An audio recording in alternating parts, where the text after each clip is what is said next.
Hey everybody, it's Lon.TV, and we've been covering cord cutting here on the channel for quite some time, and lately we've been focused a lot on over-the-air television, which is a great free alternative for people that cut the cable cord. The problem is that we're about to sunset the existing ATSC 1.0 technology for something new called ATSC 3.0 or NextGen TV. Initially, this looked really promising because it is a major improvement over the original technology. However, the nation's broadcasters also want to encrypt the signals, which makes it more expensive and less convenient to tune in, and of course a lot more complicated. Now, the broadcasters have been saying that there's plenty of these devices out that can tune into these new signals, so I wanted to put that claim to the test and go out shopping, which is what I did yesterday. I went to Best Buy, Walmart, and Target to see what I could find and whether or not we could even see a NextGen TV logo advertised anywhere. Let's have a look. Now, I do want to let you know that this video is being brought to you by all of you. That includes everyone who subscribes to this channel and watches on a regular basis, along with those of you who have contributed to the channel, either through my donor box page at Lon.TV/support, through the YouTube membership program, through Floatplane or Patreon, and of course those of you who have picked up a mug or two on the merch store. All of this support helps out quite a bit to keep the lights on around here, and I want to thank you all for continuing to support the effort. Now let's get on to this week's topic. Now, for a little bit of background here, there is a broadcast membership organization called Pearl TV. The members are broadcast TV owners, and Pearl TV has taken on the task of marketing this television transition to try to get people aware of the NextGen TV logo and devices that support NextGen TV. And they've been touting their success in this effort, saying that they've reached 86 million households. They're claiming millions of devices have been sold. And one of the key things to point out here is that this campaign has been promoting the NextGen TV logo as a key symbol for consumers to look at for retail when they're out shopping for a television or a TV tuner. And they also have a website that you can find at the link you see on screen here, Lon.TV/NextGenTVs. And they have all of the products that are currently NextGen TV certified listed there. And they urge you to look for this logo because, of course, not only does this logo mean that it's passed all of the industry certifications, it's also going to support the DRM that encrypts your TV signals and makes it harder to watch. So they're really pushing this logo. They're telling consumers to look for it when they go out shopping. So that's what I did. I went out shopping and I went to Best Buy and Walmart and Target. Now, Walmart is the nation's biggest seller of television sets. 37% of the TV sets sold in the United States are sold at Walmart.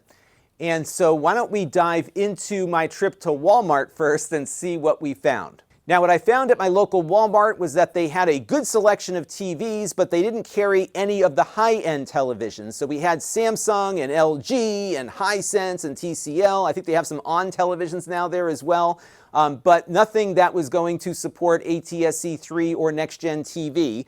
I did cross-reference all of these TVs with the NextGen TV website. Not one of them on sale at Walmart right now, at least in my area, has a NextGen tuner inside. So customers who walk into Walmart today are likely walking out with a TV, hopefully after they purchased it, that doesn't have an ability to tune into these new TV signals without some kind of adapter or tuning device. So just keep that in mind because, again, Walmart sells most of the televisions in the United States, and at least at my local Walmart, none of the retail available sets had the ATSC 3 tuner inside. What really surprised me, though, was how much shelf space they've dedicated to over-the-air television tuning. Now, this is mostly consisting of antennas for sale, but nonetheless, it kind of shows you that there is some customer demand for over-the-air TV. And how do I know there's demand for over-the-air television at Walmart? Well, Walmart would not dedicate this much shelf space for something if customers weren't buying TV antennas. I used to work in a company that did a lot of retail business, and I had some meetings with the retail purchasing departments at Walmart and a few other companies, and that shelf space is incredibly important to them, and they wouldn't do this if people were not interested in buying an antenna to get TV over the air for free, and I would imagine this section has probably grown over time. There was no ATSC 3 tuner on sale at all. They did have one ATSC 1.0 tuner down there. that people could purchase. However, I did finally spot a NextGen TV logo in the wild here on some of these antennas. This RCA antenna has one, and the antenna man's going to cringe over the fact that they're, of course, marketing these things by mileage. I also saw a NextGen logo on this one as well, and this is going to be a recurring theme as we work our way through the stores that we visited. And as I browse their website, there's no way to filter your television search by NextGen TV compatibility. You can look at your smart TV platform, you can look at the refresh rate, you can look at the resolution, you can go through a whole bunch of different parameters here, but there is not a single option to select a NextGen compatible television. If I do a search for NextGen TV at the top here, what I get are things that don't support NextGen TV. So it's just not easy right now to find what you are looking for, especially if you want a television that supports this new TV standard. And then I took a trip up to my local Best Buy. They had a much larger selection of TVs there, including, of course, the low-end and the mid-range devices, which kind of dominated the department there. And the salesperson came over, and I started chatting with him a little bit. I told him what I was working on. And I was impressed that he was as knowledgeable as he was. And I asked him flat out, I said, which of these televisions support NextGen TV? And he pointed me towards the back wall where all the fancy stuff is, including this nice Sony Bravia selection here, along with the LGs and the Samsungs. However, he was not aware of the fact that LG no longer supports ATSC 3 due to the patent lawsuit. That was news to him. So he was trained at least to know which TVs had it, but it didn't seemed like he got the follow-up training to learn that LG is no longer putting the ATSC 3 tuners in their televisions. But nonetheless, as I was starting to walk around the different little booths they set up for these higher-end televisions, none of them listed NextGen TV as a supported feature, even though the TVs had it, and you would think this might be something people would be interested in. I did talk to the salesperson also about how many people are coming in asking about the feature. I was probably one of the only people he's ever talked to that asked him directly about it, because it just isn't a lot of consumer awareness. He said mostly what people are looking for is compatibility with streaming apps, because they are cutting the cord and want to make sure that Netflix and Disney Plus and Paramount and all the other ones that they're using do work with that. Here's a TCL TV that also supports NextGen TV. It didn't have the marketing either. Best Buy had a smaller section of over-the-air tuning devices, and of course they had their antennas up there. They did not have a regular ATSC 1 tuner nor an ATSC 3 tuner, but what they did have were tableaus on sale for $99. These, of course, are a gateway device, which are currently banned on the new ATSC 3 standard because it's so hard to get a gateway device to work with all the stringent criteria they've put in place for them. So you can buy yourself a tableau at Best Buy and use it with the existing ATSC 1 standard. Additionally, the antennas that were there, including this one from Mohu, had the NextGen TV logo on them, along with the Clearstream antenna as well. Now, I also took a look at the Best Buy website, and if you browse for televisions and start looking at all the filtering options, there is no option for NextGen TV. You can search for TVs that have a voice assistant built in, but there is nothing here insofar as NextGen TV is concerned. So you can pick your TV type, for example, the wireless networking standard, the backlight. I did go through their 26 different features that you can search on. If we look right here, and NextGen TV is not listed there at all. And I tried searching for it as well. No results, as you can see here. So it just isn't something that consumers can even search for. So it makes you wonder, what's Pearl TV been doing all of this time, trying to raise consumer awareness when even the retailers don't list it as a feature? There's no NextGen TV logo anywhere but on antennas. Now, my local Target had probably the saddest selection of TVs available. I guess people don't buy all that many TVs at Target these days. Like Walmart, they were the mid to low-end models, nothing high-end, no ATSC 3 compatible units here at all. They did have TV antennas, though, and guess what? The NextGen TV logo was prominently displayed, so you will at least get the logo on an antenna, but not on any television, even the ones that support it. And like the other retailers, Target does not offer a filter for looking for NextGen TV compatibility.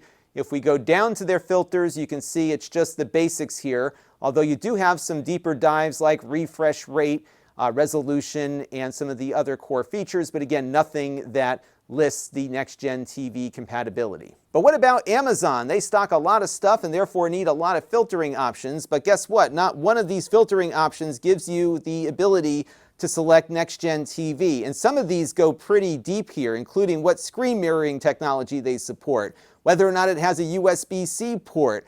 They've even got down at the bottom here the question as to whether or not it supports AVC encoding. So you can dive deep here and see all the different features that are offered, but there is no option where you can select a next-gen television, although you can see what internet services these TVs support. So it doesn't look like Pearl got very far with Amazon in listing this as a feature. And I was surprised to see that even some of the TV makers that sell their TVs directly to consumers like Samsung do not list next-gen TV compatibility as an option in their search filters here. I did, though, find one retailer who has this listed, B&H out of New York City. I buy stuff from them all the time. And if you look at their feature options here, they do, probably the only ones that do, have an option to filter based on ATSC 3 next-gen TV compatibility. So if you're looking for a next-gen TV and want them all lined up, this is where you can find them all. But look at these prices. They're all well over $1,000 here because, again, most of the ATSC 3 compatible TVs are at the higher end. So what's clear from this tour is that most US consumers are not buying ATSC 3 compatible televisions. And even if they knew what the feature was, it's hard to figure out which TVs actually support it because the logo is nowhere to be found, even on TVs that support it at retail. That is where we are at right now. We're going to see Pearl TV in particular talk to the FCC frequently over the next couple of months, telling them how plentiful all these ATSC 3 devices are. The reality is they're not. It's very difficult to find one, even if you were looking for one.